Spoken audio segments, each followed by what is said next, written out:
Hey everybody, it's Jim the Tabletop Engineer and welcome to a new playthrough video. Today I am going to be doing the pre-rolls for turn 12 in 5 Parsecs from Home. I have reached turn 12. It's crazy how many of these games I've gotten to play. And I am still, absolutely, every game, I just love it. I love this game, 5 Parsecs. It's just so much fun. So today what I've got to do is I've got to roll up some of the pre-rolls, like the upkeep, patrons, find a job, find an enemy, that kind of stuff. So let's go ahead and get going. I am going to be on page 76 if you have the book and want to follow along. So it starts with upkeep. I already know this. I always spend -3 credits for my crew. This is to feed them, house them, keep them happy, all that good stuff. I have no ship debt, and I have no ship repairs. The next step is medical. Now, if you watched the last video, you'll know that one of my crew members, Blue Eyes, got severely injured. He was going to miss 5 turns. I got it down to 3 with insurance and by paying there was a fee I had to pay, which removed it. So he's down to 3 turns, missing 3, including this one. So it'll be missing turn 12, 13, and 14. So what I'm going to do is, when it says pay for medical care, it says if you have crew in sick bay, you may pay 4 credits to remove 1 campaign turn. So I am going to do that. I'm going to take off 4 credits for Blue Eyes. So he's now down to, he'll be returning on turn number 12, 13. So he's going to miss 2 turns, not 3. So he'll be back on turn, so he returns on turn 14. But the good news is I think he can actually return on turn 13 because once again I'll be able to do the medical care and pay the 4 credits. That's assuming I have the money. Right now I have 20 credits and I'm down 3 minus 4, 7, so I'm down to 13 credits right now. Alright, the next step is to assign tasks. Now on this planet I do have a rival, and rivals are kind of annoying because they will keep you from doing patron jobs, which typically pay better. I mean, rivals are just wanting to pick a fight. So there is some benefit to trying to sort of stay low, lay low, and stay out of your rival's radar. So the things I can do this turn are I can find a patron, which I want to do because I like to have job options, not just one. I like to have 2 or 3. I can train. I can trade. I can recruit. I can do a repair. I have 1 item to repair, which is it's a gun mod assault blade, but I'm not going to waste the repair this time around. I can explore. I can track, and what that means is you actually go looking for a fight with your rival, and I'm not doing that. You can do the repair, and then you can do what's called a decoy. Decoy is where you sort of avoid, you try to avoid the rival finding you. So, the rivals hold a grudge, and it says once a rival has been established, they will launch attacks on you and attempt to get revenge, potentially interfering with missions you are attempting. You will have to decide whether to try and track them down to settle the score or whether to flee the planet. Well, I'm not looking to flee, so here's the deal. I definitely want to, you can assign 2 of your crew to a task, maximum. And I've got 1, 2, 3, 4, I've got 6 tasks I want to do. Definitely want to find a patron, and I definitely want to try and avoid a rival fight. Now, Decoy says, when rolling to see if rivals track you down, add +1 to the roll. So here's the thing about rivals. On the next, let's see, I'm trying to remember where that is. Rivals. It's on page... Choose your battle. Okay, so on page 85, there is a step that's coming up that says, before you pick your battle, like your mission or your job opportunity, you got to check to see if your rivals are even going to give you the opportunity. Tally up the number of rivals you have and roll a d6. Well, I have 1.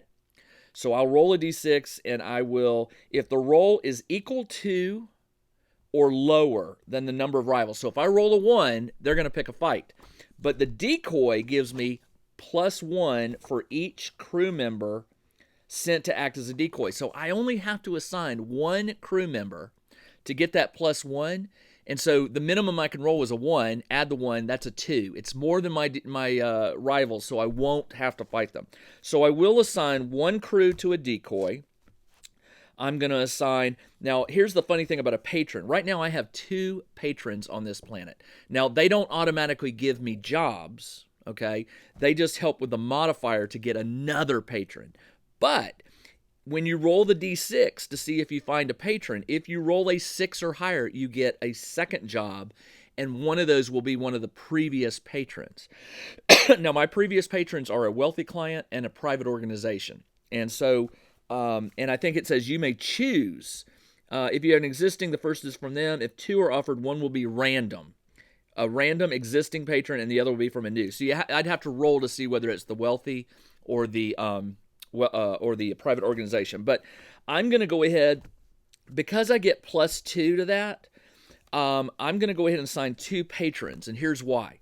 You add the number of patrons, a +1 for each patron or each crew member that you assign to this task. So I'm assigning 2. And then I have 2 patrons on this world. That's a +2. So I have +4 to this roll. So the good news is the minimum I can get is a 5, which means I will find a new patron. It will be a new job. It won't be an existing patron, but it will be a new job. So I'm going to go ahead and do that. I'm going to assign 2. I'm going to roll the d6, and I'm going to add +4 to the roll because I've got the modifiers. And of course I rolled a 1. If your result is fire higher, you find a patron job. You know what? I'm going to burn a story point, and I'm going to say I'm going to go -1 story point, and here's the modifier. I'm going to re-roll this. The reason being is I'm getting quite the name right now on this. I've done 2 successful jobs for patrons. I think my crew's name is starting to go around, so I think there's going to be some increased interest in hiring me out. So I have to take whatever this roll is, but I'm hoping it's not a 1. It's a 2. So 2 + 4 is 6, which means I will get 2 jobs to choose from. And one will be from a new patron, and the other one will be from my existing. Now, here's what I'm going to do. 1 to 3, it's the wealthy. 4 to 6, it is the private organization. So it's the wealthy. All right, so wealthy is going to be the client for the second job. But I'm not there yet. So next thing I want to do is I've got 8 crews, so I've got 5 more to assign. I don't have to recruit. I don't need any more people. So 2, 3, 4. I've got 5 crew to spread over 3 jobs. I'm going to assign 2, 1 to train, 2 to trade, and 2 to explore. 2, 4, 5, 8. Yeah, that's it. All right. So the train, what I'm going to do is I'm going to give that to who do I want to train? Let me get my sheet out here and tell you what I've got. Okay. So I'm going to give it to... Now, Red Eyes is out. Or Blue Eyes, excuse me. Blue Eyes is out, so all I've got is Surge or Droon. I'm gonna pick Surge for the XP. So Surge is going to go train, and he gets +1 XP. So he's now up to 4. And since he's going to go into battle, I'm just trying to get him more chances to upgrade some of his skills. All right, now, the last 2 will be assigned to trade and explore. So on the trade table, which is on page 79, you roll a D100 for each crew member. So I'll roll this twice. Green is high. That is a 66, and that is... 66 is a hot tip. Gain 1 quest rumor. Well, you know what? I'm not doing a quest, but I'm not going to burn another story point to re-roll that. Yeah, I am. I've got 6 story points, so I'm going to burn another story point and say, while this quest sounds interesting, he's going to keep going. 59 is Ordnance. You receive 3 grenades, frack or dazzle. So I'm going to get +3 frack grenades. And then the other crew member who was going to do a trade gets a 41. 41 is trade goods. Every time you arrive on a new planet, you may roll 1d6 to see how many credits the goods will sell here for. You can wait as long as you like, but if you roll a 1, they have perished. You know what? I remember now. I do have some trade goods already in my store, and this is a new planet. I know I got them. I didn't write them down, but I'll have to go back and look for that. But all right, so I got some trade goods, and I think I have these already. Now, the Explorer is on page... starts on page 80. I have 2 crew members doing that one. First one is a 24, which is time to relax, no effects. Man, I am just getting nothing this turn. And then the second crew member, 11. 11 is meet someone interesting, gain a quest rumor. I don't need any more rumors. All right, this was a total... I mean, I did get some frag grenades, and Surge got to train, and I did get an extra rival, or an extra patron. All right, so let's find these job offers. So this new patron, you roll for what type it is. You roll a d10 on page 83. 7 is a wealthy. So I got 2 wealthy individuals. All right. So what I'm going to do is I'm just going to roll for both of them on this. So let's do danger pay. Danger pay, and this will help me decide which of these 2 jobs I want if I don't have to do the rival, which I shouldn't, since I assigned 1 for a decoy. All right, you roll a d10. So wealthy number 1 is a 5, which is plus 2 credits. And the second one is 10, which is, oh, I love that, plus 3 credits, and you roll twice for payment and take the higher result. I had that on my last one. All right, the time frame. Let's do time frame. And remember, I have an existing previous patron job that can be done anytime I could go back to. That was a while back. I have to look for that, but somewhere in my journal here. Yeah, here it is. Anytime. It's a plus 3 danger pay. So, I mean, I could always go back and do that. But there are no benefits, no hazards, and no conditions. And this is a key 4 patron. So if I ever leave, I'll lose that job. But it can be done anytime, so that's kind of cool. All right, so time frame for the first one is a 3, which is this turn. So if I don't do it, I lose it. And a 5. This was the new wealthy, by the way. This is the existing wealthy. And that one stays with me as a modifier because I did their job successfully. All right, the second one is a 9, which is this or this plus 2 turns, which that's good too. All right, let's see, benefits, hazards, and conditions. All right, so benefits, hazards, and conditions. Now, the way this works is it depends on the type of client. So for benefits, the wealthy individual, a 5 or higher gets you benefits. So let's do the first one. I got an 8, so yes, there are benefits. I'll put a check mark, and we'll roll what those are in a minute. And the second wealthy is a 2, which is none. No benefits. All right, so the benefits for this first client is on page 83. You roll a table. That's a 6. It is insurance. Hey, I like that. So let me tell you, the insurance is nice because mark down 2 campaign turns of injury recover assigned as you see fit. I'm not going to burn it this time. Maybe I'll use it next time to get Blue Eyes completely out of med bay because he'll have 2 turns left and I could burn that insurance. But I don't know. May just pay for it. All right, so that is the benefits. Let's do the hazards. Now, hazards for a wealthy is an 8 or higher. So let's roll for the first one. No hazards. None. And let's roll for the second one. 9. There are hazards. So what are the hazards? That's on page 84. It is a D10. 3, hot job. It says, after the job, you will earn an enemy on 1 to 2 instead of a roll of 1. So if I have to fight a new group this turn, which it looks like I am, normally you roll the D6 to see if they become a rival, and it's a roll of 1. But this is a 1 to 2. 1 to 2 become rival. Okay. This planet is really turning out to be a very dangerous place. All right. And then finally, conditions on wealthy is an 8 plus. So the first one is a 10. There are conditions. And for the second wealthy, 8 or higher, there are none. So what are the conditions for this first job? There's a table on page 84. You roll a d10. That is a 10. Reputation. You must have completed a prior patron job on this world. I did. So we're good to go there. Not a problem. So that is the that's the patron. I did the trade, I did the explorer, I did the decoy, I did all that. So yeah, so we're good.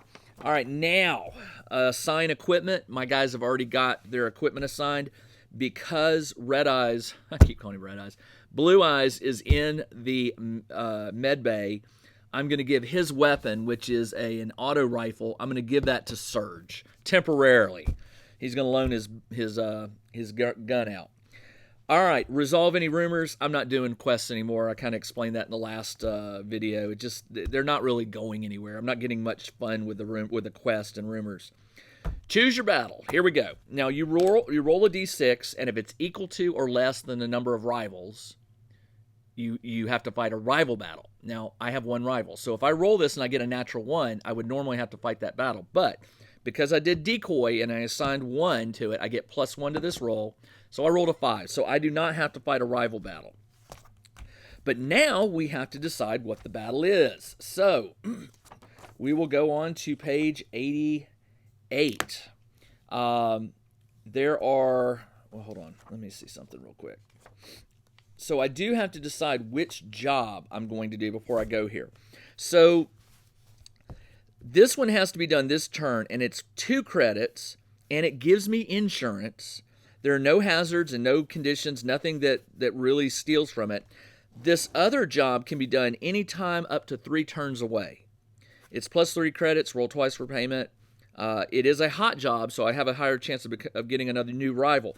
So I think what I'm going to do is I'm going to choose this new wealthy client, because if I successfully complete this job, I will now have 3 patrons on this job as modifiers for future work, because this one stays with me, as does the private organization. So let's do this one. So here's the job. On page, we first need to decide all the details of it. So on page 88, the opportunity patron. Let me roll a D100 here, and this tells me if there are any deployment conditions. And I rolled a 2. No conditions. So there are no deployment conditions. And these are things like bad weather, slippery ground, toxic fumes, those kind of things. So no deployment conditions is really good. It's just a bare bones fight. Now the notable site. Let's do this one. Notable site. And for the last few, what I've had is the one bonus credit. And if you watched the last video, I forgot to add that into my, I forgot to mention that I added it to my total credits. I was at 19, and that took me to 20. So if you see that I've got 20, it's because I forgot to add that 1 credit. So let's see what the notable is. 29, documentation, gain a quest rumor. I don't care about the quest rumors. Okay, well anyway, so there's no notable site. I guess maybe I do care about the quest rumors, because it seems like all of a sudden I'm getting all these kind of quest stuff. Now we determine the objective, and this is one where it depends on the type of mission. I'm doing a patron mission, so I'm rolling on this small chart D10 on page 89. I rolled an 8, which is protect. I think that's the first time I've had a protect. Objective is protect, and let me look that up. I don't think I've done one of these before. So protect is, I haven't done one of these. You will be accompanied by a VIP character. They are unarmed and may never initiate a brawl, but will defend normally. They cannot be given any equipment. The VIP must set up at least 12 inches from the center of the table. The enemy must set up 12 inches from the center on their side. So pick a point and 12 inches in an arc. Treat the VIP as another member of your crew. If the VIP spins a full round within 3 inches of the center of the table, you win. If you achieve this within the first 4 rounds, you gain an extra +2 credit pay. Nice. So wait a minute. Hold on. So they cannot be, the VIP must set up at least 12 inches from the center of the table. Oh, so that's the starting position of the VIP. So even though my guys are starting on the edge, the VIP is already sort of in the game within 12. And I play on a 2x2, so technically that puts them at the center of the board. Maybe I'll do a 3x3 for this particular one. We'll have to see about that. Let's do it and roll that. So 1 to 3, I'm going to do a 2x2. 4 to 6, I'm going to do a 3x3. And I did a 2. So this is going to be a 2x2 play area, which is not good. That puts the VIP just as close to the enemy side as to my side. All right, so that is the type of objective. Let's keep going. Not a rival, so I don't have to worry about that. Determine the enemy. All right, so here's where we go.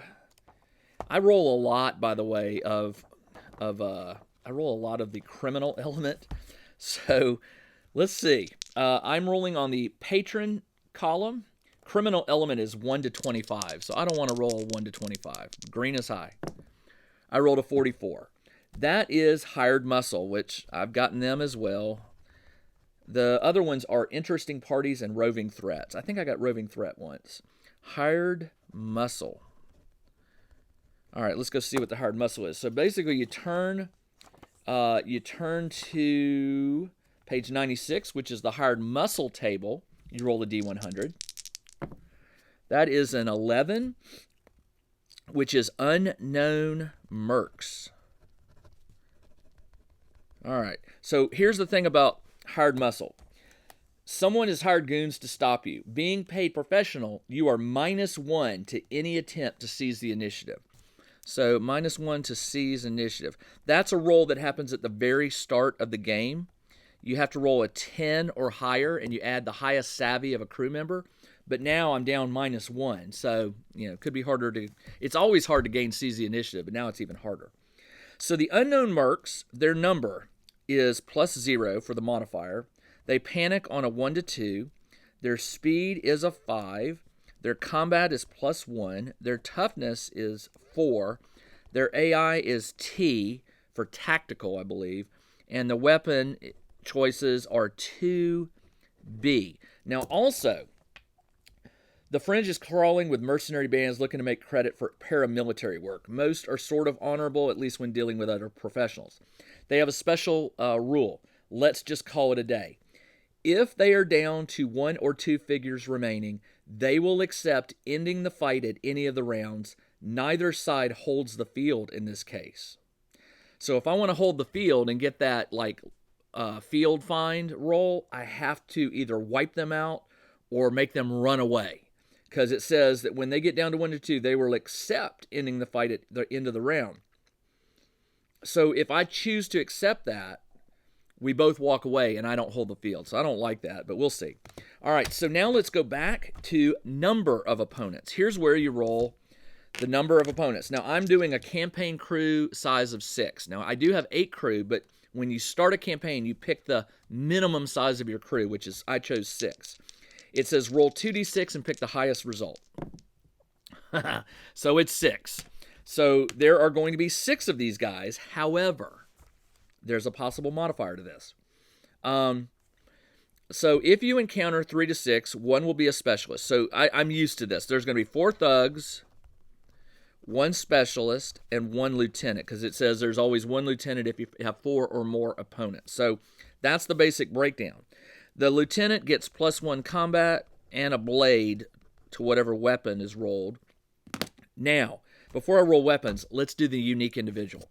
So you roll 2d6 and you add it together, and if it's 9 or higher, there's going to be a unique individual. And unique individuals are usually powerful and not good. You don't want them. So roll low. And I rolled a 10. So I have 1 unique. All right. Let's go and see what the unique is before I start rolling weapons. The unique table is on page 105. It is a D100. So let's see what I get. By the way, unique individuals are fearless and will never be affected by morale. They may follow a different AI, so they may not be tactical, and they may have luck. So I rolled a 35, which is a corporate spook. Never fought one of those before. Speed is 5. Combat is +1. Toughness is 4. The AI is C, which I think is cautious. They have 1 luck, and they have a hand laser, which I don't like lasers because they're accurate and they are dangerous. A hand laser has a range of 12. That's good. 1 shot, but it's a snapshot and a pistol. The snapshot means if you're within 6 inches, it gets, I think, +1 to the 2 hit, or +1 to combat. All right. So the spook already has a weapon assigned, and the spook will have the same, well, not necessarily. The speed, all the stats were already defined. Okay, that's fine. So let's go determine the weapons, which is on page 104. Now for the thugs, the weapon description is 2B. B as in boy. So the first number is for your thugs. You roll on a column. This is weapon 2 column. You roll a d6. I rolled a 1. They all have colony rifles, which is great because those are not the best weapons. I think they're 1-shotters. Then the B for boy, you roll on specialist B. This is what the specialist will be rolling or holding. A marksman's rifle, which is also a 1-shotter, I believe. Let me double check. Marksman, 36-inch range. It's a 1-shotter. It's a heavy. So if he moves, it's -1 on his combat. And then the lieutenant is carrying an auto rifle. All right, so this is, I mean, my weapons are definitely better than this group. That hand laser on the corporate spook worries me. The corporate spook is cautious, so I'm not worried about him like getting aggressive and running right at me. But this could be an interesting fight, especially because I have that VIP to protect. I need to protect the VIP. What did it say happens if the VIP dies? Protect. If the VIP spends a full round within 3 of the center, you win. So the VIP has to stay alive for a full round when he's within 3 inches of the center of the table. Now, I'm not going to put that VIP right in the center. It says you can put him within 12 inches of that. So that's a wide arc. I could theoretically, if I'm playing on a 2x2 field, put the VIP with my crew, which is probably what I'm going to do. It just doesn't make sense to have the VIP way out there ready to be shot.